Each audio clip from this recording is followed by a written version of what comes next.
À toutes, j'espère que vous allez bien. Donc je vais faire un petit tour sur ce que je donne à manger à mes espèces. Donc là je fais un élevage de colomboles, donc rien de compliqué, j'ai mis de l'humus de coco, quelques bouts de bois. Le mieux c'est de mettre des morceaux de charbon au-dessus, comme ça glutine en dessous, il n'y a plus qu'à prendre le morceau de charbon et le déposer dans son nid. Je leur donne à manger les croquettes du choc, je broie, quelques légumes, flocons d'avoine. Ensuite je fais un élevage de blattes. Donc rien de facile, une boîte d'action hein, à 8 euros. Donc là il y a de l'humidité. Mais sinon je fais ça comme je viens de changer la boîte au sec. Au fond vous pouvez mettre de la vermiculite. Et surtout bien chauffé. Moi ils sont chauffés vers 30 donc ça se développe énormément. Voilà donc c'est des blattes Red Runner. Donc c'est très facile à élever. Vous voyez un petit tapis chauffant avec un thermostat que j'ai poussé à 30. C'est nickel. Donc pareil, croquettes de chat, des carottes, un peu de salade, flocons d'avoine. Pour l'eau, coton imbibé. Ensuite, du sucre de canne, mélangé avec un peu d'eau chaude, ça se dissout plus vite. Sirop d'agave. Euh, Sirop d'érable, pardon. Donc ça, pareil, je le dilue avec de l'eau pure, suivant les colonies et leurs envies. Sirop d'érable, pareil. Donc après, quantité, c'est à vous de voir, hein, suivant moi, un coup elles aiment sucré, un coup elles aiment moins. Un coup elles veulent pur, un coup elles veulent plus. Faut varier.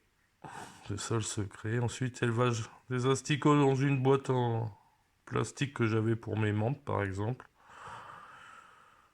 Je laisse ça traîner dans un coin de l'appart et au bout de une semaine ou deux, j'ai plein de mouches.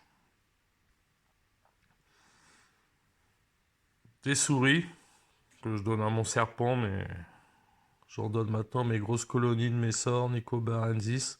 Je la coupe en deux et le lendemain, il n'y a plus rien, il reste que les os.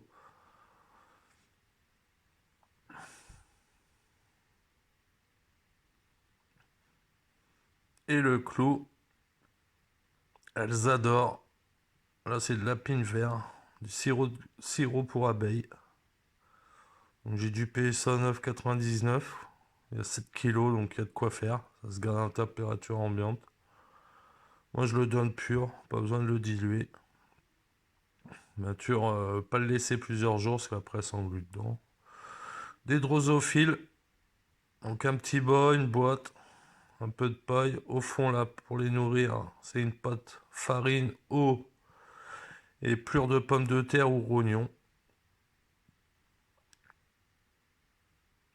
Et ça se fait tout seul. Par contre, j'avoue que c'est assez chiant après à prendre pour donner. Donc là, c'est les petites boîtes où je sépare les petites Blade Runner pour nourrir mes colonies. Les petits grillons taille 2. Par contre, ça, j'en fais pas l'élevage. Il faut plusieurs boîtes, machin. J'ai pas envie de me prendre la tête.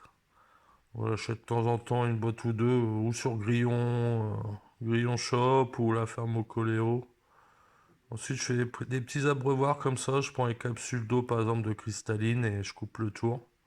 C'est nickel. Pour les espèces qui sont un peu, qui se noient facilement, on peut rajouter un petit peu de sable. Ou mettre une boule de coton tout bêtement dedans, hein. Voilà, les gelées protéinées sur la ferme au coléoptère, j'achète ça. Ils sont pas chers et après il y a plusieurs choix. C'est pas mal. Des verres de farine. Euh, pardon. Des verres de vase. Là, ils sont un peu humides. J'ai trop humidifié. Donc, ça va faire un mois que je les ai. J'ai acheté ça petit magasin de pêche, 4 euros le gros sachet. Et la plupart de mes colos aiment ça. Surtout les Messors. Elles adorent ça. Donc ça change, c'est plein de liquide, c'est facile à couper pour eux. Par contre, ça sèche vite dans l'arène quand c'est chauffé. Donc pensez à enlever après, hein. Moi, de toute façon, je laisse tout un jour ou deux et j'enlève à chaque fois pour éviter les acariens, tout ça. Déjà, en faisant ça, j'ai certaines colos qui en chopent. Mais ça, c'est vraiment le top, franchement. Sirop d'abeille. Donc sur Apiculture Net, hein, pour pas faire de pub, c'est que moi, c'est rapide. Les frais de port sont pas abusés, c'est pas cher. J'ai jamais eu de problème, donc voilà.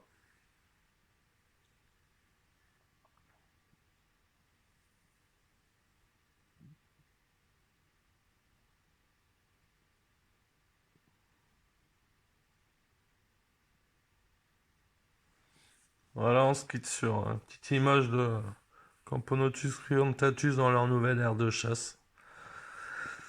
Donc j'espère que ça a aidé certains.